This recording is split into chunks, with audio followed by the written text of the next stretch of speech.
Assalamualaikum warahmatullahi wabarakatuh. Perkenalkan, nama saya Asmalita NIM 19571002. Baiklah, di sini saya akan menjelaskan tentang sikap profesional keguruan.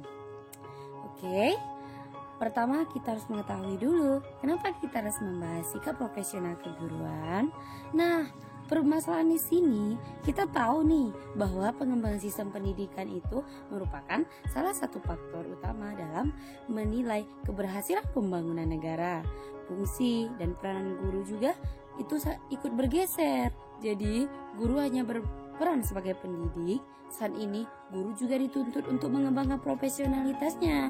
Nah, kalau tidak belajar saja, tetapi juga berperan mengembangkan dunia pendidikan dalam arti.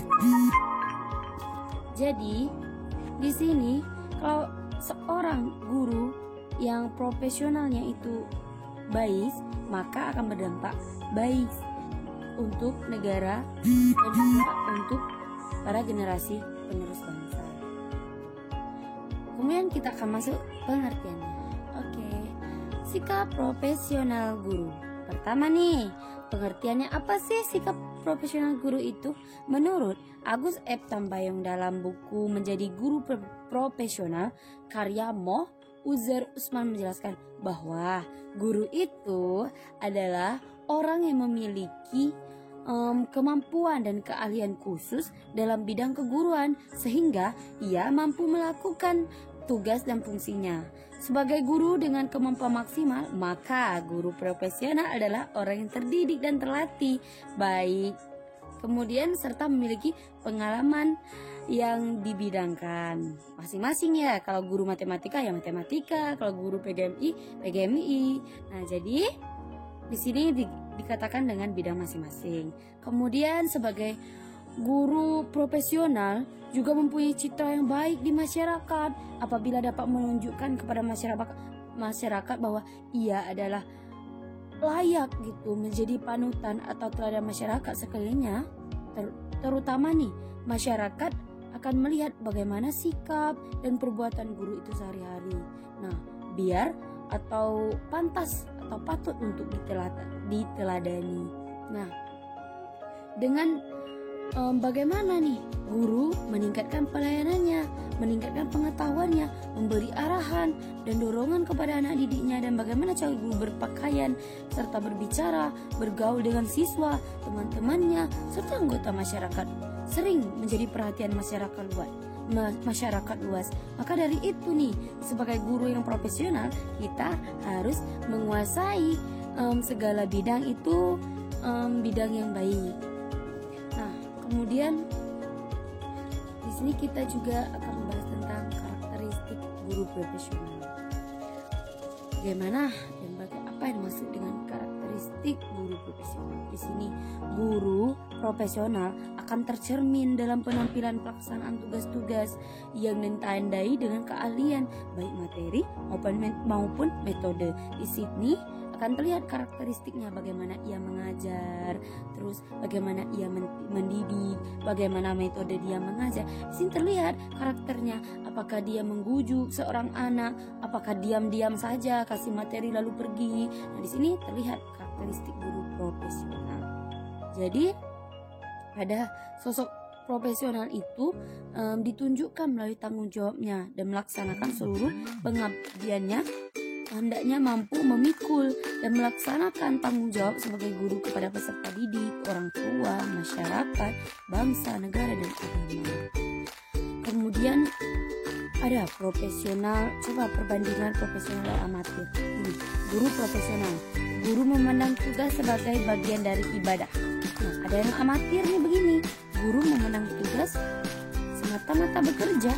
Itu perbedaannya. Ada juga perbedaan lagi, profesional lagi. Guru memandang profesi guru adalah mulia dan terhormat. Tetapi kalau sifat amatirnya itu, guru memandang profesi guru itu biasa saja. Kemudian guru ada juga guru menganggap kerja itu adalah amanah. Itu profesional. Terus kalau amatirnya, guru memandang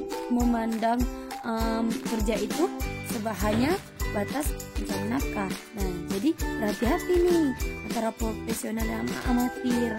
Nah, di sini kalau guru itu kerjanya ikhlas, mulia. Nah, kalau kita ikhlas dan mulia, pasti kita mendapatkan lebih besar daripada mengajar.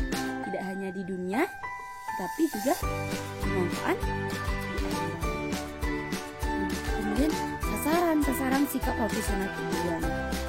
Sikap terhadap peraturan perundang-undang pada butir 9 Kode Etik Guru Indonesia disebutkan bahwa guru melaksanakan segala kebijakan pemerintah dalam bidang pendidikan. Kebijakan pendidikan di negara kita dipegang oleh pemerintah. Nah, dalam hal ini Departemen Pendidikan, Kebudayaan, dan Rangka Pembangunan di bidang pendidikan Indonesia, Departemen dan Kebudayaan mengeluarkan ketentuan-ketentuan dan peraturan-peraturan yang merupakan kebijakan yang akan dilaksanakan oleh aparatnya, yang meliputi pembangunan gedung-gedung pendidikan, pemerataan kesempatan belajar antaranya yaitu melalui kewajiban belajar, peningkatan mutu pendidikan, pembinaan generasi muda dengan menggiatkan kegiatan taruna dan lain-lainnya. Guru ini merupakan unsur aparatur negara dan abdi negara. Oleh karena itu, guru mutlak perlu mengetahui kebijaksanaan pemerintah dalam pendidikan sehingga dapat melaksanakan ketentuan-ketentuan yang merupakan kebijakan tersebut. Kemudian, bagaimana sikap terhadap organisasi profesi ini?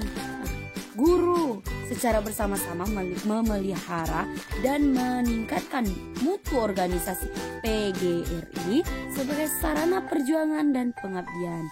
Nah, dasar ini menunjukkan kepada kita betapa pentingnya peranan organisasi sebagai wadah dan sarana pengabdian. Nah, PGRI ini sebagai organisasi profesi memerlukan pembinaan agar lebih berdaya guna sebagai wadah usaha untuk membawakan visi dan memantapkan profesi guru. Nah, keberhasilan ini bergantung dengan kesadaran kepada anggotanya dan juga bagaimana sikap terhadap teman sejawatnya. Nah, dalam ayat 7 Kode Etik bahwa guru itu memelihara hubungan seprofesi, semangat kekeluargaannya, kesetiaan sosialnya, dan bahwa guru itu hendaknya menciptakan dan memelihara hubungan sesama guru dalam lingkungan kerjanya, karena di sini nanti pasti membutuhkan kerjasama nih. Kalau ini butuh ini, bisa tanya ini. Kalau ada yang sulit, ada permasalahan di sini, pemecahan masalah di sini. Jadi kita bisa saling memecahkan masalah, bisa kerjasama dengan kawan kita. Nah, kemudian guru hendaknya menciptakan dan memelihara semangat kekeluargaan dan kesetiakawan sosial di dalam dan di luar lingkungan. Nah, guru ini juga harus memiliki guru ini harus bisa menciptakan dan memelihara semangat kekeluargaannya baik di lingkungan sekolah, keluarga, karena guru itu adalah sebagai teladan, sebagai hal yang harus kita tiru. Kemudian sikap terhadap anak didik. Nah, sikap terhadap anak didik nih dalam Kode Etik Guru Indonesia dijelaskan bahwa guru berbakti membimbing peserta didik untuk membentuk manusia Indonesia seutuhnya berjiwa Pancasila. Nah, dasar ini mengandung beberapa prinsip yang harus dipahami oleh seorang guru dalam menjalankan tugasnya sehari-hari, yakni tujuan pendidikan nasional, prinsip membimbing dan prinsip membentuk manusia Indonesia seutuhnya. Bagaimana? Bukan hanya sebatas ilmunya aja, bahwa ini X kali 2 misalnya, X kuadrat ditambah 3. Bukan hanya itu saja, tetapi bagaimana juga cara membimbing akhlak, karakternya, bagaimana cara ia mengajak ia bisa melaksanakan ibadahnya. Semuanya kita harus membentuk sebagai guru yang baik. Jadi kita yang mengajarkan, bukan hanya keilmuannya saja, tapi bagaimana kehidupannya, apa yang harus ia lakukan, itu harus dijelaskan. Kemudian sikap terhadap tempat kerja. Nah, sikap terhadap tempat kerja ini menjadi pengetahuan umum bahwa suasana yang baik di tempat kerja itu akan meningkatkan produktivitas. Nah, hal ini disadari dengan sebaik-baiknya oleh setiap guru kan. Dan guru berkewajiban menciptakan suasana yang demikian dalam lingkungannya, menciptakan suasana kerja yang baik. Nah, harus diperhatikan yaitu guru sendiri, hubungan guru dengan orang tua dan masyarakat sekeliling. Nah, ini sikap terhadap tempat kerja. Nah, kemudian ada juga sikap terhadap pemimpin. Bagaimana di sini? Sudah jelas bahwa pemimpin suatu unit atau organisasi akan mempunyai kebijakan dan arahan nih dalam memimpin organisasinya. Kayak kita di rumah sekolah itu ada kepala sekolahnya. Jadi di sini kepala sekolahnya sebagai pemimpin guru-guru. Nah, bagaimana sikap yang baik kita terhadap pemimpin? Nah, pertama kita harus berkomunikasi dengan baik. Terus kita harus menerima amanah. Terus apa yang diperintah kita harus bisa bertanggung jawab. Terus kita harus saling bekerja sama dengan pemimpin kita. Kemudian sikap terhadap pekerjaan. Nah, di sini kode etik guru berbunyi, guru secara pribadi dan bersama-sama mengembangkan dan meningkatkan mutu dan martabat profesinya. Nah, dalam butir ini dituntut bahwa guru baik secara pribadi maupun secara kelompok untuk selalu meningkatkan mutu dan martabat profesinya. Guru, sebagaimana juga sebagai profesi lainnya, tidak mungkin dapat meningkatkan mutu. Nah, bahwa atau menambah pengetahuan keterampilan, karena ilmu dan pengetahuan yang menjunjung profesi itu selalu berkembang sesuai dengan zaman. Nah, jadi ada lagi bagaimana pengembangan sikap profesional.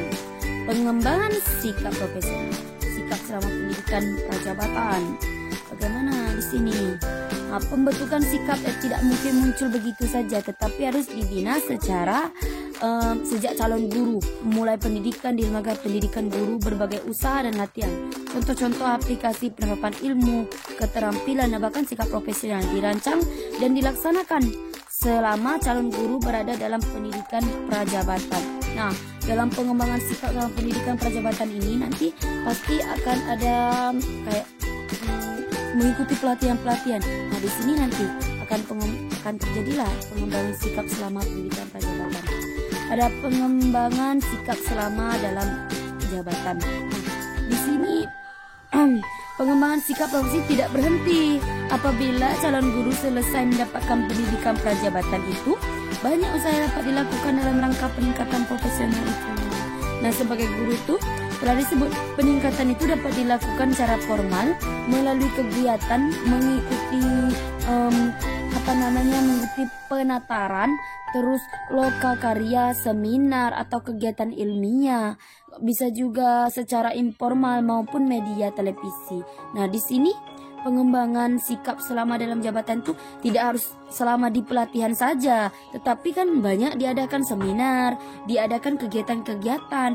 Nah, ataupun perlombaan. Nah, guru bisa di sini melakukan pengembangannya, meningkatkan mutu sebagai guru yang baik. Nah, begitu sekilas tentang sikap profesional keguruan. Kesimpulannya di sini dapat kita simpulkan bahwa guru sebagai pendidik profesional mempunyai citra yang baik di masyarakat apabila dapat menunjukkan kepada masyarakat bahwa ia layak menjadi panutan atau teladan masyarakat kelilingnya. Masyarakat terutama akan melihat bagaimana sikap dan perbuatan guru itu sehari-hari.